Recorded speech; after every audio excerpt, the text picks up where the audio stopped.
ٹھیک ہے جی، ہم اس چیز کو کنڈیم کرتے ہیں کہ بنا کسی کو ایسے ہی مطلب لے جانا، لیکن اب آپ کو پتہ ہے کہ آفیشیل سیکرٹ ایکٹ بھی آ گیا ہے، اس کے اکارڈنگلی تو اب اداروں کو یہ مل گئی ہے سہولت کہ وہ کبھی بھی کہیں بھی کسی بھی شخص کے گھر میں گھس سکتے ہیں، اس کی تلاشی لے سکتے ہیں جس کے اوپر ان کو شک ہو کہ یہ پاکستان مخالف پروپیگنڈا کر رہا ہے یا یہ کوئی ریاست مخالف پروپیگنڈا کر رہا ہے۔ تو بہرحال اس شخص کا جو سافٹ ویئر ہے وہ اپڈیٹ ہونے کے لیے چلا گیا ہے، جیسے ہی اپڈیٹ ہو جائے گا تو ویڈیو آئے گا، یقیناً آپ کے ساتھ شیئر کروں گی، اور جو تفصیلات جیل سے ہمیں ملیں گی وہ بھی میں آپ کے ساتھ شیئر کروں گی۔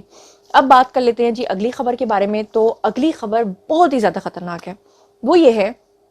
کہ آپ کے سامنے 9 مئی کے جو واقعات ہوئے، 9 مئی کے واقعات سے پہلے نیازی صاحب کی جو سپورٹ تھی، اور خاص طور پہ جو یوتھیا حضرات تھے، جب آپ انہیں کہتے تھے کہ نیازی صاحب جو ہیں وہ ریاست مخالف پروپیگنڈا جو ہے اس کو سپورٹ کر رہے ہیں، وہ یہودیوں کے ایجنڈے کو سپورٹ کر رہے ہیں، تو اس وقت یوتھیا نہیں مانتے تھے، اور یوتھیا جو ہیں وہ کیا کرتے تھے، بدلے میں گالیاں دینا شروع کر دیتے تھے۔ اور اگر خدا نخواستہ آپ ایک فیمیل ہیں تو پھر تو آپ کی بچت نہیں ہے، پھر ان کی فوٹو شاپ کر کے ان کی گندی گندی پکچرز لگائی جاتی تھیں، ان کو گندی گندی گالیاں دی جاتی تھیں۔ آسما شرازی بھی پہلے یہ بات کر چکی ہے نا کہ یہ جو یوتھیا ہیں کس طرح کی گندی لینگویج استعمال کرتے ہیں، وہ ویڈیو مجھے مل گیا تو میں یہاں پہ لگا دوں گی۔ تو خبر اصل میں یہ ہے، جو اندر کی اصل خبر میں نے آپ کو بتانی ہے، کہ نیازی صاحب جو ہیں وہ 9 مئی کے واقعے سے انہوں نے کوئی بھی سبق نہیں سیکھا۔ 9 مئی کا واقعہ ہوا، سارا معاملہ لوگوں کے اوپر ڈال دیا، اور نیازی صاحب نے کہا کہ یہ جو کچھ کیا ان لوگوں نے کیا، اور یہ لوگ ہی میرے نہیں تھے،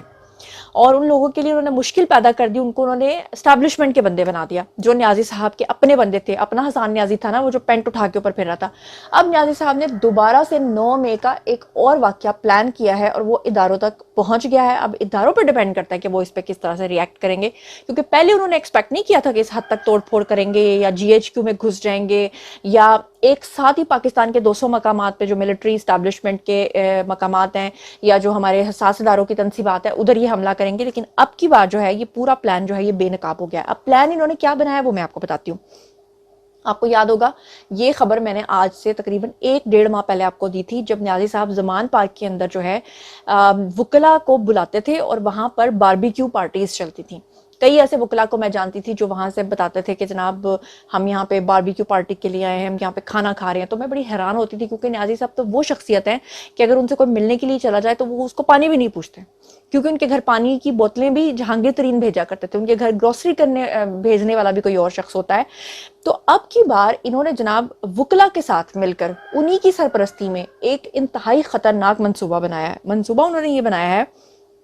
کہ جو لائرز ونگ ہے پی ٹی آئی کا، ان کے ساتھ مل کر انہوں نے کہا ہے کہ توشہ خانہ کیس، جیسے کہ آپ کو پتا ہے کہ اوپن اینڈ شٹ کیس ہے، اس میں نیازی صاحب کو سزا ہونی ہی ہونی ہے، اور ان کے اوپر جو ہے فرد جرم عائد ہونے والی ہے۔ اس لیے اگلی سنوائی کے اوپر، اگلی پیشی کے اوپر، یا جب اس کا فیصلہ ہوگا اس کے اوپر انہوں نے وکلا حضرات کو یہ کہا ہے کہ آپ لوگوں نے پنڈی اور اسلام آباد کے اندر پہنچنا ہے، کالے کوٹ اپنی وردیاں پہننی ہے۔ اس میں کچھ ایسی خواتین اور مردوں کو بھی لانچ کیا جائے گا جنہیں وردیاں تو آپ نے لائرز کی پہنائی ہوں گی، لیکن اصل میں وہ لائر نہیں ہوں گے، اصل میں وہ لائر ہوں گے، یعنی کہ جھوٹے والے لائر ہوں۔ اب نیازی صاحب نے یہ پلان بنایا ہے ان تمام وکلا کے ساتھ مل کر کہ یہ کیا کریں گے کہ کے پی کے سے بھی کارکنان بلائیں گے، پنڈی اور اسلام آباد سے بھی کارکنان بلائیں گے، اور توشہ خانہ کا جس دن فیصلہ ہوگا اس دن یہ افراتفری پھیلائیں گے۔ اور پھر یہ کیا کریں گے کہ جب عدالتی کاروائی ہو رہی ہوگی، یا جج صاحب جس وقت اپنا فیصلہ سنا رہے ہوں گے، ان کو زدہ کوب کیا جائے گا، اور یہ کوئی نہ سمجھے یا اس غلط فہمی میں کوئی نہ رہے کہ نہیں نہیں نہیں نیازی صاحب اب ایسا نہیں کر سکتے، کیونکہ ابھی کچھ دن پہلے کی بات ہے جج دلاور ملک کے ساتھ کس طرح کی بدتمیزی کی ان کے وکیل نے، ان کو شٹ اپ تک کہا، ان کے سامنے کاغذ بکھیرے، ان کے منہ پہ مارے، ان کے سامنے جھوٹے اور فیک اکاؤنٹس بنا کے پیش کیے گئے کہ یہ آپ کے اکاؤنٹس ہیں، جبکہ جو دلاور ملک ہیں جو جج ہیں انہوں نے ایف آئی اے سے خود انصاف طلب کر لیا کہ میں انہوں کی انصاف دینا، تسی مینوں انصاف دو۔ اور اس کے بعد ایف آئی اے کی جو تحقیقاتی رپورٹ آئی اس میں یہی بات آئی کہ یہ پورا کا پورا سوشل میڈیا پروپیگنڈا، جھوٹے پوسٹ بنائی گئی ہیں۔ تو پھر جناب علی اب یہ جو افراتفری پھیلائیں گے، اب میری سمجھ سے باہر ہے کہ اب کی بار بھی کیا ادارے اس کو ٹالریٹ کریں گے، یا اب کی بار پھر سے پھینٹا چڑھائیں گے، یا پھر سے نیازی صاحب کو دبوچ کے لے جائیں گے، اور اگر دبوچ کے لے جائیں گے تو ایک ہی دن رکھ کے پھر چھوڑ دیں گے، یا کوئی اب کی بار لمبا منصوبہ ہے۔ لیکن بہرحال یہ اللہ کا شکر ہے کہ یہ منصوبہ جو ان کا بنا ہے یہ لیک ہو گیا ہے۔ اور اب چلتے ہیں جی اگلی خبر کی طرف۔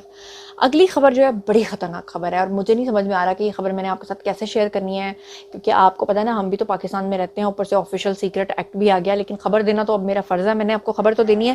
جناب یہ ایک جرنلسٹ ہیں اور خود یو ایس اے میں رہتے ہیں، اور وہاں سے بیٹھ کر انہوں نے اپنا ایک ویڈیو بیان جاری کیا ہے۔ ان کا نام احمد نورانی ہے، اور ان کا یہ کلیم ہے کہ جو ہمارے ادارے ہیں وہ اسرائیل سے سیلیبرائٹ نام کی ایک ٹیکنالوجی کو خرید رہے ہیں پچھلے کافی سالوں سے، اور ان کا ایک اور الزام ہے کہ ہمارے جو ادارے ہیں وہ اسرائیل کے ساتھ نہ صرف تجارت کر رہے ہیں بلکہ ان سے اسلحہ بھی خرید رہے ہیں، اور ان سے لیٹسٹ ٹیکنالوجی خرید رہے ہیں جس کا نام انہوں نے سیلیبرائٹ ٹیکنالوجی بتایا ہے۔ اب آپ کہیں گے سیلیبرائٹ ٹیکنالوجی کیا ہے؟ تو یہ ٹیکنالوجی بیسکلی وہ ٹیکنالوجی ہے جس کے تھرو آپ کسی کا بھی فون ٹیپ کر سکتے ہیں، کسی کی بھی آڈیوز ویڈیوز یا اس کے ڈیٹا تک آپ کی ایکسیس ہو سکتی ہے۔ یہ جو آئے روز آپ دیکھتے ہیں کہ سیاستدانوں کی ویڈیوز لیک ہوتی ہیں، آڈیوز لیک ہوتی ہیں، تو دراصل یہ اسی ٹیکنالوجی کا ایک نتیجہ ہے۔ تو اب یہ سارا الزام ہمارے اداروں کے اوپر لگ رہا ہے، اور لگا کون رہے ہیں؟ احمد نورانی کیا کہہ رہے ہیں ان کی زبانی آپ خود سن لیجئے، میں اس کے اوپر کوئی تبصرہ نہیں کروں گی۔ اسرائیلی اخبار ہربس کی رپورٹ کے مطابق، آج کی رپورٹ کے مطابق، پاکستان سن 2012 سے اسرائیل سے جاسوسی کی 2 مختلف ٹیکنالوجیز مسلسل حاصل کر رہا ہے۔ یہ ٹیکنالوجیز سیلیبرائٹ اور پیگاسس ہیں۔ پیگاسس کے حوالے سے تو ہم پہلے بھی بہت پڑھ چکے ہیں کہ کس طریقے سے افواج پاکستان کے نجائز کاروباروں اور غلط کاموں پہ تنقید کرنے والے شہریوں کی جاسوسی کے لیے اس سافٹ ویئر کو استعمال کیا جاتا ہے۔ سیلیبرائٹ کے حوالے سے بھی جو رپورٹ آج شائع کی گئی وہ شواہد پر اور دستاویزات پر مبنی ہے، اور ہمارے پاس اس حوالے سے پہلے سے بھی ثبوت موجود ہے کہ ارشد شریف شہید کی جو فیکٹ فائنڈنگ رپورٹ تھی اس کے اندر بھی فیکٹ فائنڈنگ ٹیم نے یہ لکھا کہ سیلیبرائٹ کو استعمال کرتے ہوئے ارشد شریف کا فون ان لاک کیا گیا۔ سن 2012 کے آس پاس ہی اخبار ڈان نے رپورٹ کیا کہ افواج پاکستان اسرائیل سے اسلحہ خرید رہے ہیں۔ یہی جو افواج پاکستان پاکستانیوں میں اسرائیل کے خلاف نفرت پھیلاتی ہیں، اسرائیل کے خلاف بات کرتی ہیں، وہی افواج پاکستان اسرائیل کو بڑی رقوم دے کر یہ اسلحہ حاصل کرتی ہیں، اور انہی رقوم کو استعمال کرتے ہوئے اسرائیل فلسطینیوں کو قتل کرتا ہے، ان پہ ظلم کرتا ہے۔ جی تو آپ نے دیکھا۔ اچھا اب کچھ لوگ جو ہیں وہ اس کو کنڈیم کریں گے، کچھ لوگ اس کی سپورٹ میں بات کریں گے۔ میں یہ کہتی ہوں کہ اگر کوئی آپ کا دشمن ہے تو اس کے بارے میں بھی کہا جاتا ہے کہ بد سے بدترین حالات میں بھی اپنے دشمن کے ساتھ بات چیت کو کبھی ختم نہ کرو یا بند نہ کرو۔ ہاں البتہ اگر اسرائیل کے ساتھ کسی قسم کی تجارت ہو رہی ہے تو وہ غلط ہے، میں اس کو کنڈیم کرتی ہوں، لیکن اگر ٹیکنالوجی کے نام پر ہمارے اداروں کو لگتا ہے کہ اپنے سیاستدانوں کو کنٹرول کرنے کے لیے یہ ٹیکنالوجی دنیا کے اسی ملک کے پاس ہے اور وہ لے لی ہے، تو کسی حد تک اس کو جسٹیفائی کیا بھی جا سکتا ہے اور نہیں بھی کیا جا سکتا۔ اس لیے میں پھر بھی کہہ رہی ہوں کہ میں اس میں 50-50 ہوں۔ اس پہ آپ لوگوں نے اپنا کامنٹ دینا ہے کہ آپ لوگ اس بارے میں کیا سوچتے ہیں۔ اور اب چلتے ہیں جی آج کی آخری خبر کی طرف۔ تو آخری خبر جناب علی یہ ہے کہ پاکستان اور ایران کا بھی معاہدہ ہو گیا ہے۔ 5 سال کا یہ معاہدہ جو ہے یہ ہوا ہے، اور یہ اسٹریٹجک تجارت کے اوپر بھی ہوا ہے اور اس کے علاوہ مختلف شعبوں میں بھی ہوا ہے۔ آپ کو پتہ ہے کہ سی پیک جب سے بند ہوا تھا اس کے بعد باقی جو ممالک ہیں وہ بھی پاکستان سے ناراض ہو گئے تھے۔ دراصل پاکستان سے ناراض نہیں ہوئے تھے، نیازی صاحب سے ناراض ہوئے تھے۔ ٹرکی کے حالات خراب ہو گئے تھے، ایران کے حالات خراب ہو گئے تھے، سعودی عرب کے حالات خراب ہو گئے تھے، سی پیک بند ہو گیا تھا، اور اب جناب یہ تمام جو ممالک کے لوگ ہیں یہ پاکستان آنا شروع ہو گئے ہیں۔ آپ نے دیکھا ٹرکش جو وزیر اعظم ہے آئی تھنک وہ بھی آنے والے ہیں۔ آپ نے دیکھا کہ سی پیک بھی شروع ہو گیا ہے اور ترقی کا ٹیک آف بھی پاکستان نے شروع کر دیا ہے۔ انڈیکس ریٹ جو ہے وہ بھی کافی ہائی ہو گیا ہے، ہائی پوائنٹس پہ بند ہو رہا ہے، اسٹاک ایکسچینج بھی ترقی کر رہی ہے، اور پاکستان کے اندر گرین پاکستان کا منصوبہ بھی آرمی چیف جو ہیں انہوں نے لانچ کر دیا ہے۔ تو ایسے میں جناب جو ایران کے وزیر خارجہ ہیں وہ پاکستان آئے، اور آنے کے بعد جو پاکستان کے وزیر خارجہ ہیں یعنی کہ بلاول بھٹو، ان کے ساتھ مل کر انہوں نے ٹیکنالوجی اور اس کے علاوہ تجارت اور ڈیفرنٹ جو مختلف شعبے ہیں ان کے اوپر جو ہے انہوں نے دستخط کیے۔ اور میں آپ کو بتا دوں کہ جو ایرانی وزیر خارجہ ہیں ان کا نام ہے جی امیر عبدالحیان، پتہ نہیں میں صحیح نام لے رہی ہوں کہ نہیں۔ تو انہوں نے جناب دستخط بھی کیے معاہدے کے اوپر، اور اس کے اندر ایاز صادق اور نوید قمر بھی موجود تھے۔